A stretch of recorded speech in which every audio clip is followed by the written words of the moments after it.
Bien, legisladores de varios partidos de la oposición para debatir dos o tres temas que están hoy en el centro de la discusión política. Están Margarita Stolbizer, Laura Alonso, Oscar Aguad y Darío Giustossi. La primera pregunta que les quiero hacer es sobre esta, que también hablábamos con Macri, es sobre esta estrategia del gobierno de nosotros o el caos, nosotros o la muerte. ¿Cómo ven ustedes esto? ¿Puede afectar? ¿Puede haber gente asustada por esto realmente? La verdad es que no debemos dejarnos asustar, porque en realidad el miedo paraliza y lo que los argentinos tenemos que hacer es movernos hacia el futuro y es progresar definitivamente y salir de una situación de estancamiento. Así que diría que es una estrategia final del gobierno tratar de establecer algún tipo de política de miedo, nosotros o el abismo, y en realidad sabemos que después de este gobierno no viene el abismo, probablemente venga un mejor proceso, un mejor ciclo político y económico para la Argentina y para los argentinos, basado en hacer las cosas bien. Primero, respetar la ley, respetar el Estado de Derecho y buscar el diálogo entre las fuerzas políticas, los actores sociales y económicos que se ha perdido en todos estos años. Y una palabra que es clave, respeto. Si nos respetamos entre nosotros y respetamos la ley, este país le va a ir bárbaro. Creo que ahí está claro que, a ver, todos coincidimos que ha sido una estrategia, digamos, disimular los errores y los miedos del presente. Hoy, esta es la Argentina de los miedos. Es miedo a que te roben, es miedo a la inflación, miedo a perder el trabajo. Una empresa tiene miedo a veces a que el ejercicio del poder de la Argentina actual, este estilo que se ha impuesto en este último tiempo y que con la ley de abastecimiento intentan profundizarlo, que es una especie de supersecretaría de Comercio Interior para intervenir en los distintos sectores de la vida económica. Cada sector de la sociedad hoy sufre un miedo distinto. Y lo que va a pasar en el futuro es que esos miedos se van a ir apagando. Porque seguramente todas las fuerzas políticas, entendiendo esta etapa, van a hacer una oferta que sea de mayor calidad institucional, de conseguir mejores niveles de diálogo, de consenso sobre las políticas a implementar en el futuro, que por otro lado va a ser un gran desafío y una necesidad, porque quien gane las elecciones no lo va a hacer con mayoría parlamentaria. Así que seguramente esto no le va a dar demasiado resultado. Primera cuestión, me parece que no están planteando nada novedoso, ¿no? Es lo mismo que alguna vez conocimos con Menem, que era show el caos en su momento. Por lo tanto, esto no es otra cosa que la estrategia de aquellos que se quedan sin ideas sobre el futuro y que empiezan a ver también que sus tiempos se agotan. Ahora, yo he visto dos tipos de discurso que en realidad me parecen muy graves y muy peligrosos. Por un lado, las cuestiones que vienen casi desde la marginalidad, como el caso de Alex Freire, mucho más grave la del gobernador Alperovich, planteando el problema de los medicamentos y llevando al punto de la discusión a un tema tan sensible y tan humano como el problema de la vida frente a los medicamentos. Me pareció grave por el tono que se le ha dado a esa práctica o estrategia del miedo. Y la otra cuestión sumamente grave es la que me parece en boca de una persona que pretende ser presidente o candidato a presidente como el gobernador Scioli. Realmente la falta de responsabilidad política de una persona como Scioli, que haciéndose el malito y el provocador dice, a ver, que nos vengan a decir ahora si van a volver a privatizar YPF. Yo digo, habría que recordarle a Scioli antes que nada que el PJ de Menem que él integró como funcionario y los Kirchner colaboraron, fueron los que le entregaron YPF a Repsol. El kirchnerismo, el PJ kirchnerista que también integra a Scioli, es el que contribuyó al vaciamiento de YPF, la verdad. Nosotros hemos dicho siempre las mismas cosas, nos opusimos siempre a las mismas cosas porque no negociamos principios con conveniencias o posicionamientos o negocios, ni políticos ni económicos, que es lo que sí hacen ellos. Entonces me parece que entramos en un terreno de enorme irresponsabilidad donde el tema del miedo está vinculado también con el negocio político y económico que hay por abajo, ¿no? Y eso hay que desnudarlo. Okay. Sí, yo en general coincido con ellos. Y además expreso de que generar miedo como una condición para atraer voluntades es la síntesis del fracaso. Es decir, yo cuando termino un ciclo de 10 años de gobierno debiera convocar para que sigan mis políticas. En vez de hacer eso, planteo el miedo por circunstancias sociales que son inaceptables. Yo creo que la gente tiene miedo, como dijo Darío, por la inflación, por la inseguridad, por cuestiones actuales. Esto es lo que hay que resolver. Y además, Joaquín, ya son opositores, ya están criticando como opositores a lo que viene. Sí, eso y ya sí. se pusieron Eso en ya otro lo lado. Ese es el fin de ciclo.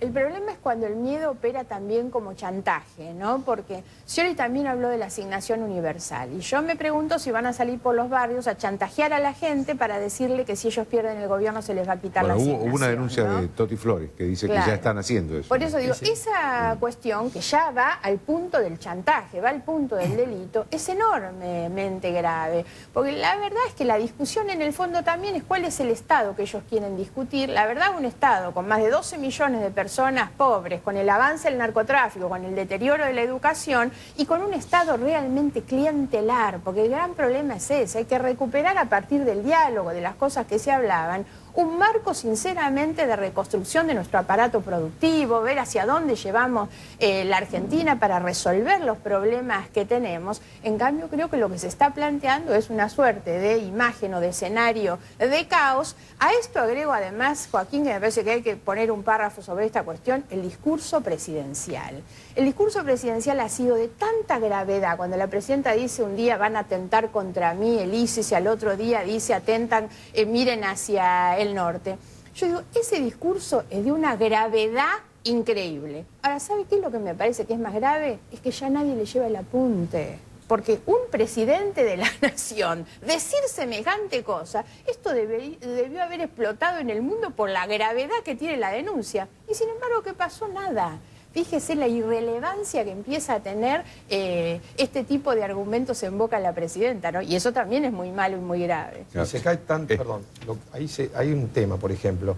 Nosotros asumimos el desafío de la asignación universal por hijo de hacerla por ley, o que acepte el oficialismo bajar a la Cámara de Diputados a discutir, establecer un mínimo imponible de impuestos a las ganancias con una escala consensuada por todos los sectores y que sea un ajuste por ley.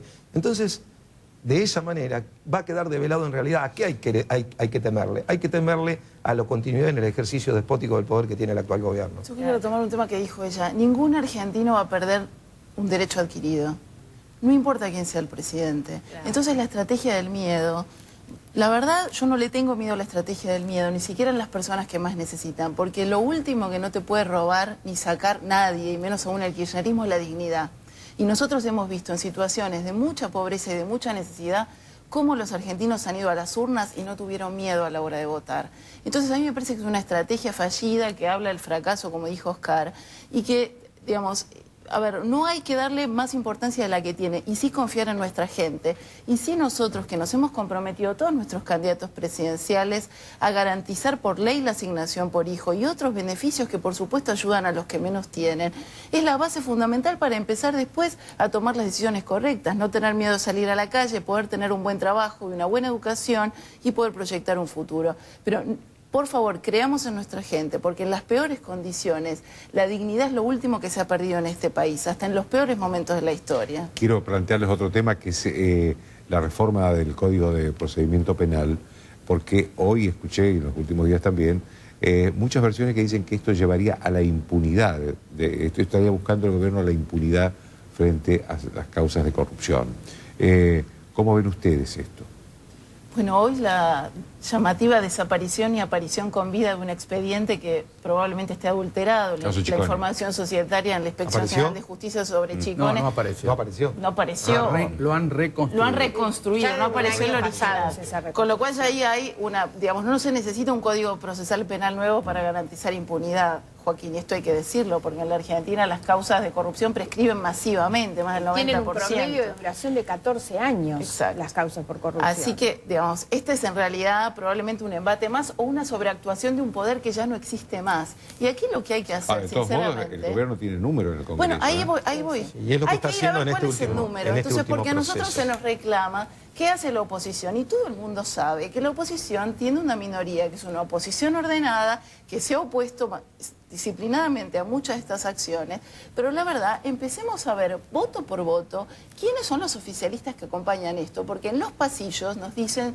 voto esto tapándome la nariz. Entonces, ¿sabe qué, Joaquín? Vayamos a buscar uno por uno y que la sociedad los interpele a cada uno de los oficialistas que a nosotros nos dicen en el pasillo, me veo obligado a votar esto, y que se hagan cargo de sus votos. Y después vendrá el momento donde el Congreso, el nuevo Congreso y el nuevo presidente, sea quien sea, decidirán, y la sociedad, qué cosas se revisan y qué cosas se cambian. Sí, ya habían manifestado algunos legisladores. El caso del primer candidato a diputado nacional por la provincia de Buenos Aires había manifestado claramente que le parecía poco satisfactorio que el vicepresidente de la Nación sea investigado. Esto fue el 13 de julio de este año. Poco satisfactorio que sea investigado.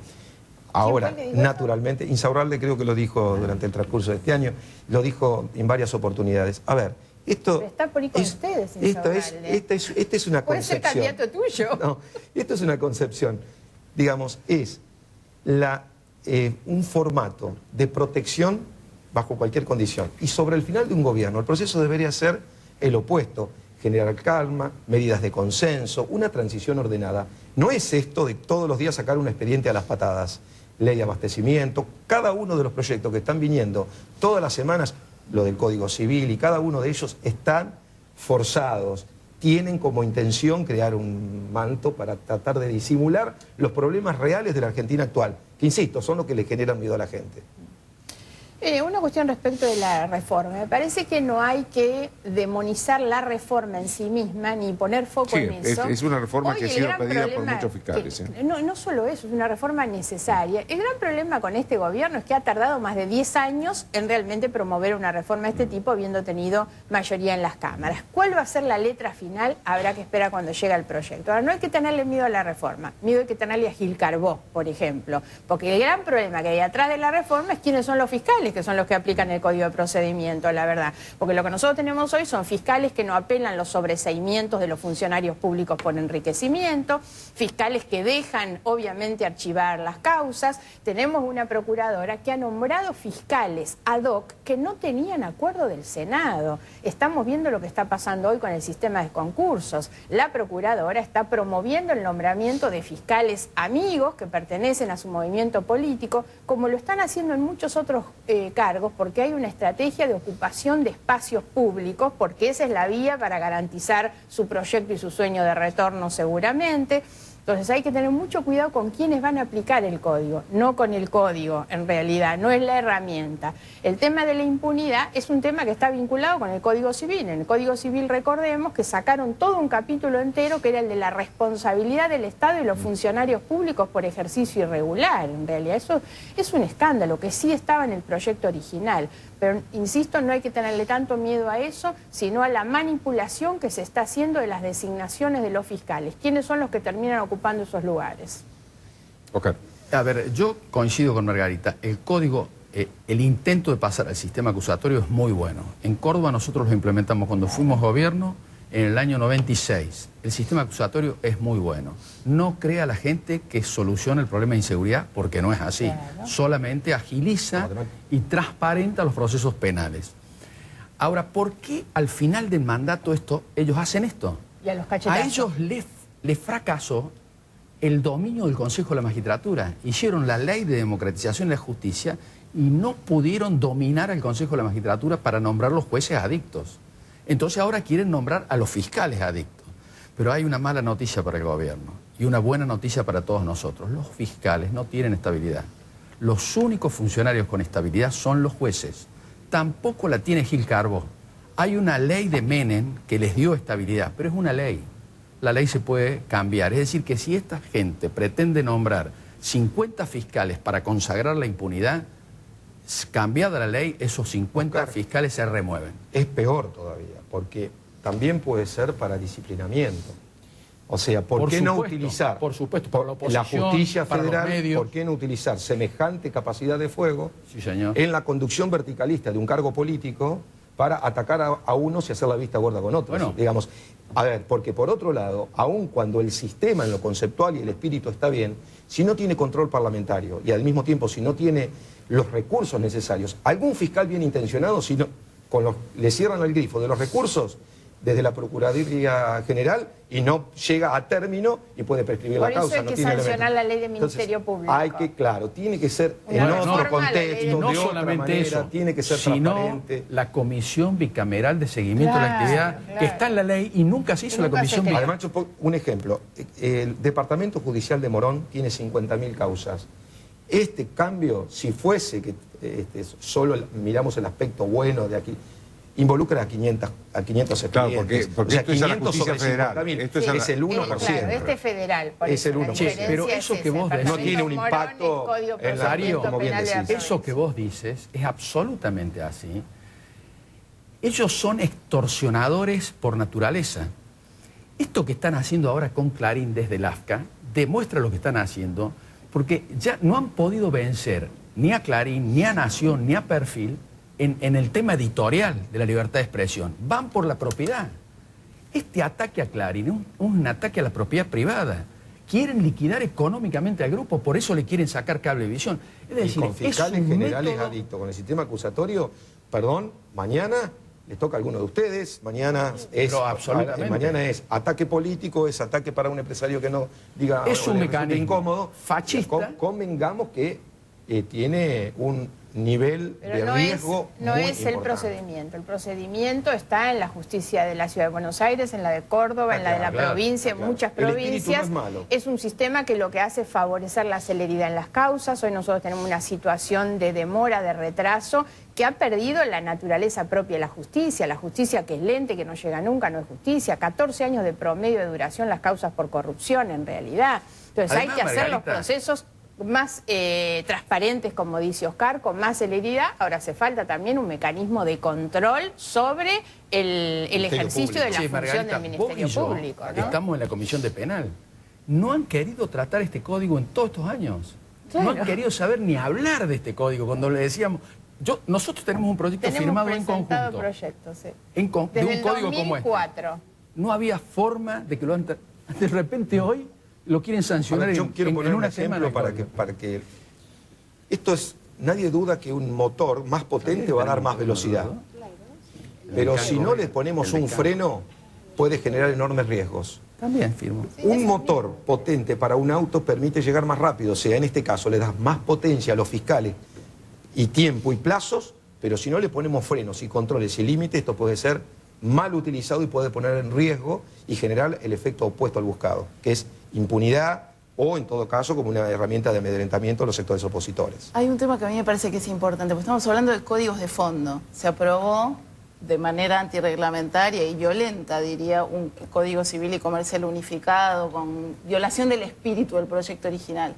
Estas son las cosas que tiene que cambiar, que es cómo se discuten estas cuestiones de fondo que van a marcar el futuro de la Argentina en los próximos 20, 30 o 50 años y tienen que discutirse abiertamente de cara a la sociedad. Por eso cuando venían y decían en el debate, bueno, el Código de Vélez Sarsfield se aprobó libro cerrado. En el siglo XIX, cuando la Argentina no tenía una democracia plena, esto es el tercer milenio, la gente quiere participar, quiere tener una voz.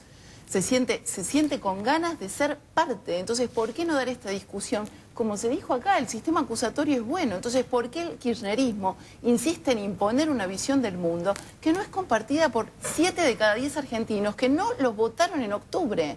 Entonces, lo que tendrían que estar haciendo es consensuar la transición, poner estos temas en debate, pero no imponer el debate, no imponer una visión del mundo, porque hay muchas visiones del mundo y de la Argentina que tenemos los argentinos y es probable que entre todos podamos construir una que sea superadora, cediendo algo para ganar colectivamente. Entonces, la verdad es que lo que viene, por eso probablemente intenten imponerlo y vayamos a buscar los votos del oficialismo para ver quién es cada uno de los que están votando estas cosas. Porque de los opositores ya se sabe quiénes nos oponemos, pero veamos quiénes son los que hoy se oponen, que se tapan la nariz. Y no dejemos que nos impongan un modelo de vida, no dejemos que nos impongan un modelo de Argentina, porque hay mucho en discusión y la Argentina que viene tiene que ser diferente y va a ser distinta, porque es una Argentina de encuentro, es una Argentina de diálogo, es de consenso, donde cada uno en la negociación obviamente va a estar dispuesto a ceder, pero basta de imposiciones, basta de gritos, basta de discurseo y basta de relato mentiroso. Esa es la Argentina que no queremos más. Además, después de 11 años de gobierno, ¿no? La fantasía napoleónica de la presidenta viene a explotar sobre el año final de su mandato, tratando de forzar una discusión como esta. Aprobar un código civil a los cachetazos con la mitad del Congreso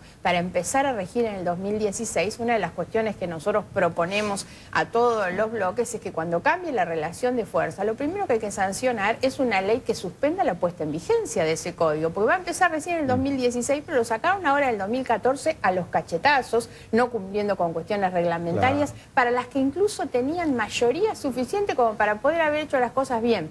Pero parece que les gusta hacerlos así, siempre ese mecanismo autoritario, parece que intentan demostrar poder a través de eso, que llevarse todo por delante, ¿no? El riesgo con el Código de Procedimiento vuelve a ser el mismo. Hay proyectos, hay antecedentes, ahora no los discutieron nunca. Tampoco resiste más un código sobre el que se trabaja con parches. Hay cantidades de proyectos que buscan poner parches y no se puede. Hay que discutir integralmente, pero hay que discutir seriamente. Muchos de los proyectos tienen aval académico en realidad, entonces hay que trabajar un poco con eso. Creo que hay que ser más serios y esta gente ha perdido. En la desesperación de su fin de mandato ha perdido totalmente la seriedad y la racionalidad, ¿no? Les agradezco a los cuatro. Gracias. Una pausa.